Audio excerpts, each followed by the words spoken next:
Syekh Nurjati ketika lahir di Malaka sekitar pertengahan abad 14 dan dikenal dengan nama Syekh Datuk Kahfi, putra dari Syekh Datuk Ahmad, seorang ulama besar.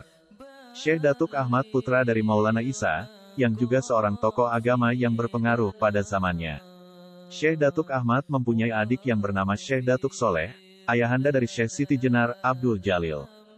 Jadi Syekh Datul Kahfi adalah saudara sepupu dari Syekh Siti Jenar. Syekh Datuk Kahfi memiliki 3 orang adik, yaitu, Syekh Bayanullah yang mempunyai pondok di Mekah, yang kemudian mengikuti jejak kakaknya berdakwah di wilayah Cirebon. Datuk Musa yang menjadi saudagar di Bandar Malaka serta seorang adik wanita yang menikah dengan Raja Upih Malaka. Buah dari perkawinan tersebut lahirlah seorang putri yang kelak menikah dengan Dipati Unus dari Demak. Syekh Datuk Kahfi memiliki beberapa nama lain, seperti Syekh Zatul Kahfi, Syekh Maulana Itholfi Kahfi, Syekh Nurul Jati. Syekh Datuk Kahfi menikah dengan Syarifah Halimah Nyi Ratna Jatiningsih, Nyi Rara Api sewaktu menuntut ilmu di Baghdad.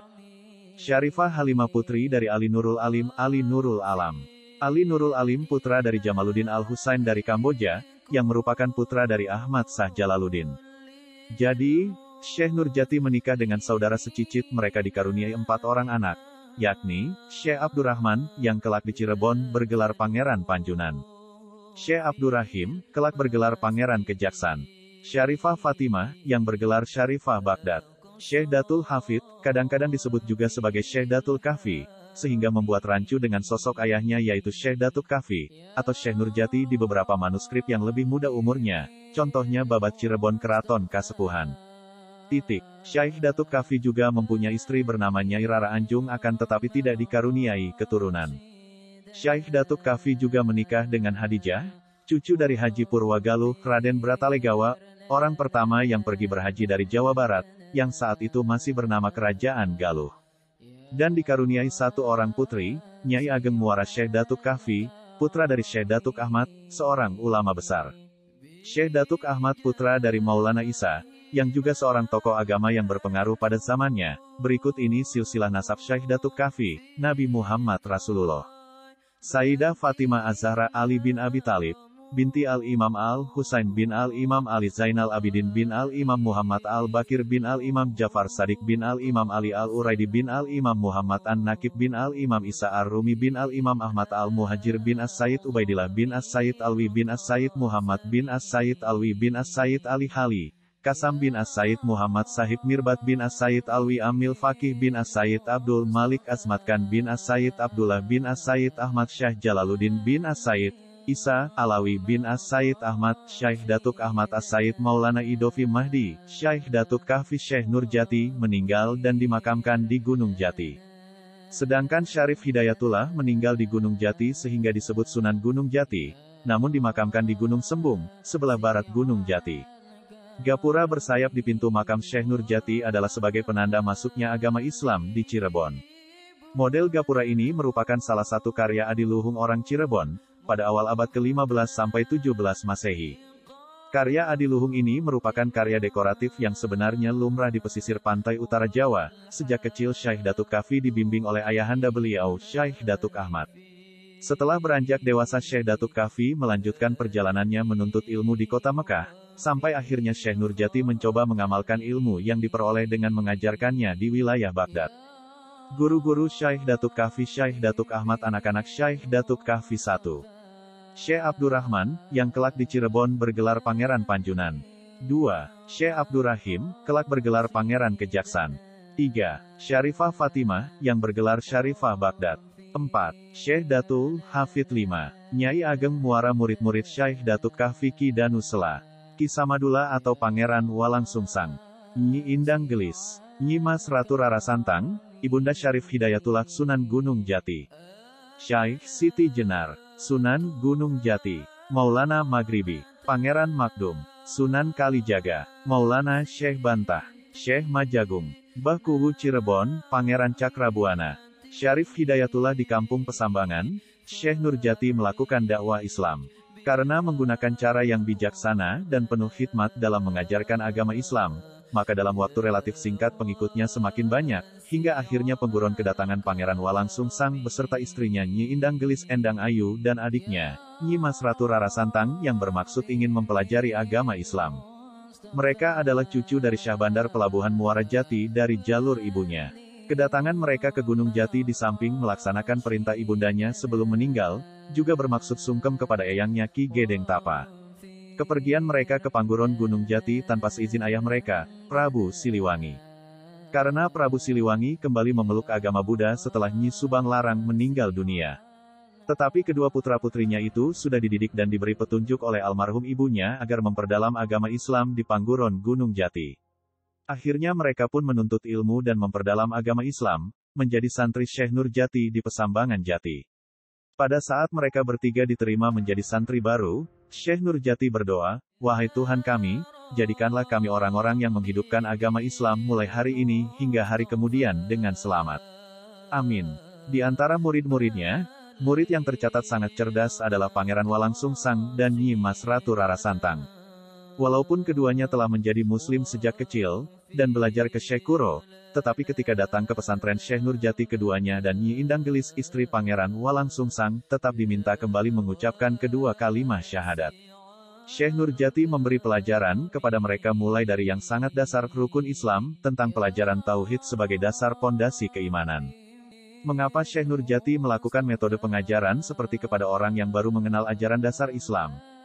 Menurut Besta Basuki Kertawibawa, kemungkinan ada keraguan pada Syekh Nurjati terhadap kadar keimanan dan pengetahuan ketiganya tentang agama Islam.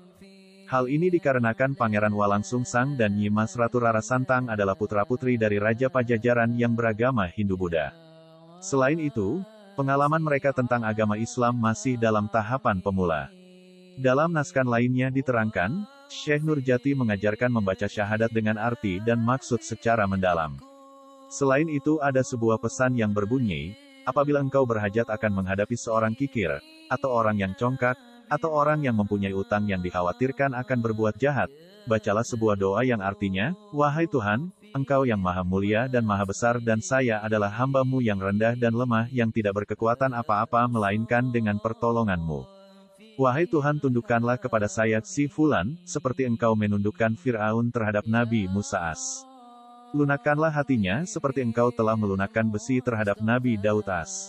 Sesungguhnya tidak akan terjadi sesuatu melainkan dengan seizin-Mu. Nyawanya ada dalam genggaman-Mu." Syekh Nurjati memberi wejangan tentang agama Islam yang diawali oleh firman Allah yang berbunyi, "Ya ayyuhallazina amanu udkhulu fis-silmi kafah, hai orang-orang yang beriman, masuklah ke dalam agama Islam secara keseluruhan." Kemudian, ia menjelaskan kandungan pokok ajaran Islam, yakni salat 5 waktu, zakat, saum, puasa, ibadah haji, umrah, perang sabil, ajakan ke arah kebajikan, serta menolak kemunkaran. Selain itu, ia memberikan berbagai macam ilmu, antara lain, ilmu usuluddin pokok-pokok agama, ilmu fikih, aturan hukum keagamaan, dan ilmu tasawuf, penyucian diri. Setelah ajaran tentang keimanan diberikan, maka pelajaran secara bertahap terus diberikan. Misalnya pelajaran ilmu fikih sebagai sarana untuk melaksanakan syariat agama Islam. Pelajaran ini masih dalam taraf yang mendasar sebelum ajaran tentang tarikat, hakikat, dan makrifat. Syekh Nurjati adalah seorang ulama yang menganut mazhab fikih Imam Syafi'i, mazhab Syafi'i. Menurut Rama Guru Pangeran Nurbuat, tarekat Syatariah masuk ke wilayah Cirebon dibawa oleh Syekh Nurjati. Konon karena karomah dan kesaktian yang dimiliki Syekh Datuk Kafi, Syekh Datuk Kafi menjadikan pusar bumi yang berada di Gunung Jati sebagai tempat duduknya. Dari tempat duduknya itulah terpancar sinar dari dalam bumi yang menghadap ke permukaan tanah Pulau Jawa. Sinar itu menyoroti dan mengelilingi tempat beliau duduk yang memancar ke seantero jagat. Dari situlah Syekh Datuk Kafi dikenal dengan sebutan Syekh Nurjati. Sedangkan tempatnya duduk kemudian dikenal sebagai pusar bumi Gunung Jati. Asal-muasal pusar bumi konon, menurut cerita dari Cirebon, Pulau Jawa sebelum ajaran Islam berkembang, adalah merupakan hutan rimba yang sangat angker. Penuh dengan rawa yang membanjir. Ditumbuhi banyak pepohonan besar dan semak belukar yang lebat. Pada suatu masa di zaman Nabi Isa, di salah satu puncak gunung, hiduplah seorang pertapa bernama Pendeta Bageral Banjir. Di Gunung Ciremai lah sang pendeta diyakini melakukan tapa demi meminta kepada Sang Hyang Maha Tunggal supaya diberikan ilmu wijihing serandil dan kesempurnaan hidup. 15 tahun sudah Pendeta Bageral Banjir bertapa di puncak Gunung Ciremai. Tak sia-sia, keinginannya dikabulkan oleh Sang Hyang Maha Tunggal. Bersamaan dengan Raga Sukma, ilmu Wijihing Serandil merasuk ke tubuh pendeta Bager Al-Banjir. Sang pendeta langsung merasakan tubuhnya menggigil kedinginan, dan akhirnya pingsan tak sadarkan diri. Bersamaan dengan itu, tanpa disadari oleh pendeta Bager Al-Banjir, Gunung Ciremai mendadak meletus dahsyat. Puncak Gunung Ciremai itu ambrol, terlepas, terpental melesat jauh ke angkasa dan akhirnya jatuh ke laut. Puncak Gunung Ciremai itu terombang-ambing di perairan laksana perahu dihantam ombak badai. Sementara itu, tubuh pendeta Bager Al-Banjir telah raib, hilang tanpa bekas, bak pindah ke dimensi lain. Sekian ratus tahun berlalu, puncak Gunung Ciremai masih terombang-ambing di laut. Saat itu, datanglah seseorang yang diyakini sebagai Syekh Datuk Kahfi ke puncak gunung yang terombang-ambing itu. Memperhatikan dengan seksama, kemudian meyakini bahwa tempat inilah yang dicarinya. Itulah petilasan tempat bertapa pendeta Bager Al-Banjir. Segera sang syekh tersebut menuntaskan tapa yang pernah dilakukan sang pendeta. Dari tempat duduk tersebut lalu terpancar sinar dari dalam bumi, menghadap permukaan tanah Pulau Jawa. Sinar itu menyoroti tempatnya duduk, dan berpendar ke seantero jagat. Puncak gunung yang semula terombang-ambing di tengah laut, mendadak diam dan berubah menjadi tanah, daratan biasa. Semasa hidupnya Syekh Nurjati senantiasa mengamanati setiap santri yang akan meninggalkan Pangguron, dengan perkataan, setana, artinya pegang teguhlah semua pelajaran yang diperoleh dari pengguron Islam Gunung Jati, jangan sampai lepas. Sejak saat itu orang menamakan kampung Pesambangan dengan nama Setana Gunung Jati. Namun karena pada akhirnya Gunung Jati itu digunakan untuk pemakaman, terutama makam Syekh Nurjati sendiri, maka penduduk Jawa Barat yang sebagian besar berbahasa Sunda, sebutan Setana diganti menjadi Astana yang artinya kuburan. Walaupun demikian, penduduk yang berbahasa Jawa Cirebon masih banyak yang menyebutnya Setana. Dengan demikian kampung Pesambangan yang mencakup Gunung Jati sampai sekarang dinamakan kampung atau desa Astana. Sunan Gunung Jati menemui Syekh Nurjati selama 3 hari 3 malam. Di tempat Syekh Nurjati mereka menerima wejangan-wejangan yang berharga. Antara lain, Syekh Nurjati berkata, ketahuilah bahwa nanti di zaman akhir, banyak orang yang terkena penyakit. Tiada seorang pun yang dapat mengobati penyakit itu, kecuali dirinya sendiri karena penyakit itu terjadi akibat perbuatannya sendiri. Ia sembuh dari penyakit itu, kalau ia melepaskan perbuatannya itu. Dan ketahuilah bahwa nanti di akhir zaman, banyak orang yang kehilangan pangkat keturunannya, kehilangan harga diri, tidak mempunyai sifat malu, karena dalam cara mereka mencari penghidupan sehari-hari tidak baik, dan kurang berhati-hati. Oleh karena itu sekarang engkau jangan tergesa-gesa mendatangi orang-orang yang beragama Buddha. Baiklah engkau sekarang menemui Sunan Ampel di Surabaya terlebih dahulu dan mintalah fatwa dan petunjuk dari beliau untuk bekal usahamu itu. Ikutilah petunjuk beliau, karena pada saat ini di Tanah Jawa baru ada 2 orang tokoh dalam soal keislaman, ialah Sunan Ampel di Surabaya dan Syekh Kuro di Karawang. Mereka berdua masing-masing menghadapi Ratu Buddha, yakni Pajajaran Siliwangi dan Majapahit. Maka sudah sepatutnya lah sebelum engkau bertindak, datanglah kepada beliau terlebih dahulu. Begitulah adat kita orang Jawa harus saling menghargai, menghormati antara golongan tua dan muda. Selain itu, dalam usahamu nanti janganlah kamu meninggalkan 2 macam sembahyang sunnah, yaitu sunnah duha dan sunnah tahajud. Di samping itu, engkau tetap berpegang teguh pada 4 perkara, yakni syariat hakikat, tarekat, dan marifat. Demikian wejangan dari Syekh Nurjati kepada Syarif Hidayatullah. Syekh Nurjati adalah tokoh utama penyebar agama Islam yang pertama di Cirebon. Tokoh yang lain adalah Maulana Maghribi, Pangeran Makdum, Maulana Pangeran Panjunan, Maulana Pangeran Kejaksan, Maulana Syekh Bantah, Syekh Majagung, Maulana Syekh Lemah Abang, Mbah Kuwu Cirebon, Pangeran Cakrabuana, dan Syarif Hidayatullah. Pada suatu ketika mereka berkumpul di Pasanggerahan Amparan Jati, di bawah pimpinan Syekh Nurjati. Mereka semua murid-murid Syekh Nurjati.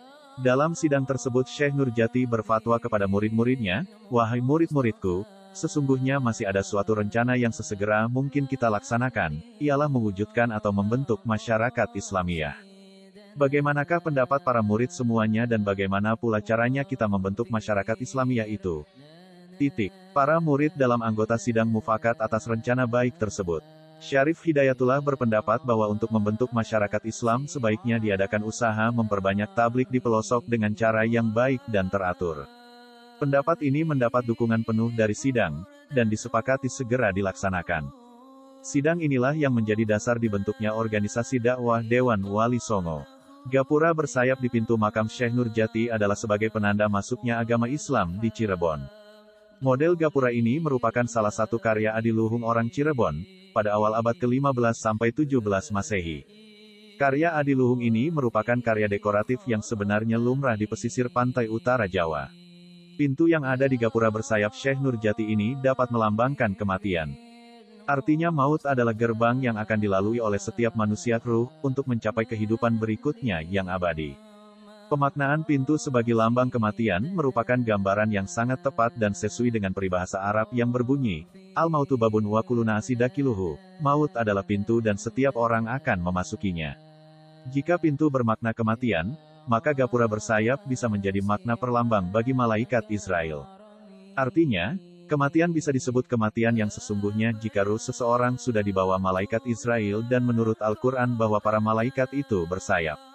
Di Pesambangan terdapat dua sumur tua peninggalan Syekh Nurjati, yakni Sumur Jalatunda dan Sumur Tegangpati. Sumur diartikan sebagai kirata basa, seumur atau sepanjang kehidupan. Sedangkan kata, jala, dari bahasa Arab, jala, yang berarti luhur atau agung, dan kata, tunda, artinya titipan. Sedangkan, Tegangpati, mempunyai makna serah jiwa.